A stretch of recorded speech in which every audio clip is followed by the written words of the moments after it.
I can only surmise that Vacher and his ilk only learned of its nature and existence after extensive research. There used to be a special sea on the surface of this planet. The nature of its seawater was rather different from that of the sea we know today. Most of Tevat's life forms were first born in that special sea. You could... Huh. So it really was where everything began. It makes sense to call it primordial then.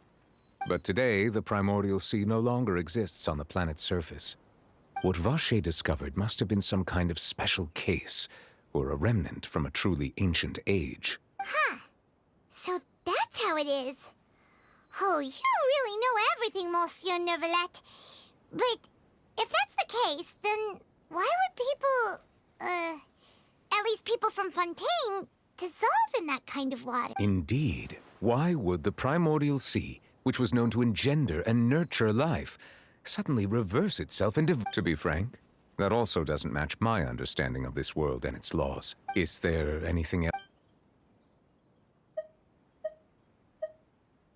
Your sibling, another blonde-haired traveler. I'm sorry, but I've never seen anyone who matches. If she ever stepped foot in Fontaine, I'm sure she followed our laws to the letter, and had no reason to appear on the stage of the opera Epiclese. Is there anything else you'd like to ask me about? That the sea levels will rise and everyone will be dissolved in water, leaving Farina crying alone on her throne, but the sins of the people will be finally washed away for good. Does that appropriately summarize the version you... That's right! It was Linny that told us back then.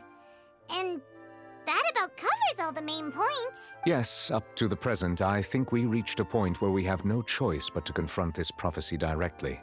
Rumors have it that this prophecy is rooted in the last words the former Hydro Archon left to the world before she passed away. A prophecy? Of the former Hydro Archon? Two parts of the prophecy have already proven correct. The rising sea levels and the ability of the people of Fontaine to be dissolved. We should be more vigilant. And speaking of the prophecy, Farina has also always taken it quite seriously. Indeed, she has been collecting information and intelligence from across Tevat for this purpose. If the rumors were true, then perhaps this prophecy is the conundrum left to Farina by her predecessor. But with Farina being the way she is, can we really trust her to solve it?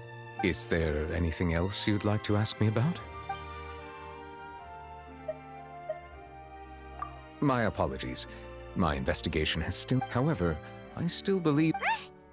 But you... For many years, I have been quite aware that the Oratrice does not simply mechanically repeat the verdict. As a divinely created mechanism, the people's not only can it produce the incredible... Which is all to say, I have been prepared for a situation... Huh. So when Linny told us that he heard a human voice from the room where the Oratrice... I was not aware such a thing had occurred. Perhaps that could serve to prove my conjecture. I will add that to the list of items to investigate. In any case, I am inclined to believe that the Oratrice does have a methodology all its own. We just do not have enough info. Based on Farina's reaction, I doubt even she had any idea what was going on. While we do intend to get to the bottom of this, for now, we regret to say that the Fatui Harbinger will just have to bide his time in the fortress of Meripede. If we did incorrectly convict him of crimes he did not commit, we will most certainly compensate him to the fullest extent allowed by the law. If you ask Paimon, the only compensation he'll want is a no-holds-barred fight with you. Is there anything else you'd like? Very well. It was my honor to provide you with what answers I could. I very much enjoyed conversing with you. It will soon be time for me to leave this blissful tranquility behind and return to Palais Memoria. You really are super busy, Monsieur Neuvillette. Paimon thought you only came here to pay your respects today because you had the day off. Crime and villainy do not have the day off, and so justice must work around the clock as well. This is merely the nature of a justice's work. All right. You've got a point. Huh? Paimon just noticed that the rain has stopped.